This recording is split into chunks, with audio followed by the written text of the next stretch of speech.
હવે ગુજરાત તકનો પરિવાર થઈ ગયો છે 10 લાખ સબસ્ક્રાઇબર્સનો। અત્યાર સુધી જો તમે સબસ્ક્રાઇબ ન કરી હોય ચેનલ તો ઝટપટથી સબસ્ક્રાઇબ કરી લો।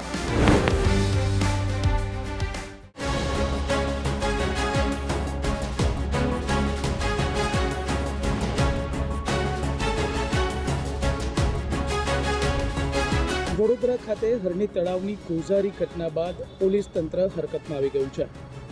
કુલ 19 વ્યક્તિઓ વિરુદ્ધ ફરિયાદ નોંધાવવામાં આવી છે અને તેમાં મુખ્ય 2 વ્યક્તિઓ પરેશ શાહ અને નિલેશ જૈનના પણ નામ ઉમેરવામાં આવ્યા છે। ત્યારે પોલીસ દ્વારા આજે આ સમગ્ર ઘટનાનું રિકન્સ્ટ્રક્શન કરવામાં આવ્યું હતું। નમસ્કાર, આપ જોઈ રહ્યા છો ગુજરાત તક અને આપની સાથે હું છું દિગ્વિજય।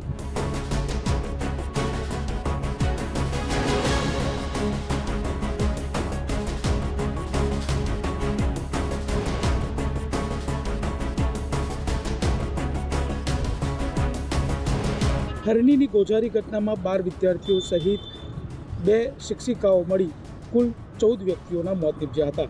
આ ઘટનામાં પોલીસે અગાઉ 18 વ્યક્તિઓ સામે ફરિયાદ નોંધી હતી। ત્યારબાદ તેમાં 2 મુખ્ય આરોપીઓ પરેશ શાહ અને નિલેશ જૈનના નામો ઉમેરવામાં આવ્યા છે।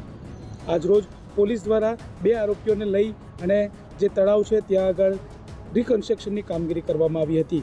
આ બંને આરોપીઓએ કેવી રીતે સમગ્ર ઘટના બની તેનું એક્સપ્લેનેશન પોલીસ સમક્ષ કરી બતાવ્યું।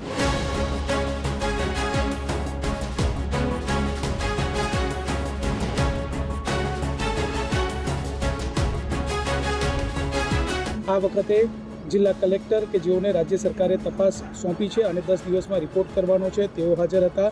આ ઉપરાંત મ્યુનિસિપલ કમિશનર દિલીપ રાણા પણ જોડાયા હતા। આ સમગ્ર મામલે એસઆઈટીની રચના પણ કરવામાં આવી છે અને એસઆઈટીની ટીમ દ્વારા પણ તેનું મોનિટરિંગ કરવામાં આવ્યું હતું। ત્યારે હવે આ મામલામાં હજુ ઘણા લોકોની ધરપકડ કરવાની બાકી છે। માત્ર 6 જ લોકોની હાલ સુધી ધરપકડ થઈ છે। ત્યારે પોલીસ આ મામલામાં ઊંડાણ સુધી જવા માટેની તૈયારીઓ કરી રહી છે અને 10 દિવસ બાદ જિલ્લા કલેક્ટર પણ તેનો રિપોર્ટ સોંપશે। ગુજરાત તકનો પરિવાર થઈ ગયો છે હવે 10 લાખ સબસ્ક્રાઇબર્સનો। તો હવે આપ શેની રાહ જોઈ રહ્યા છો? જલ્દી જ સબસ્ક્રાઇબ કરો।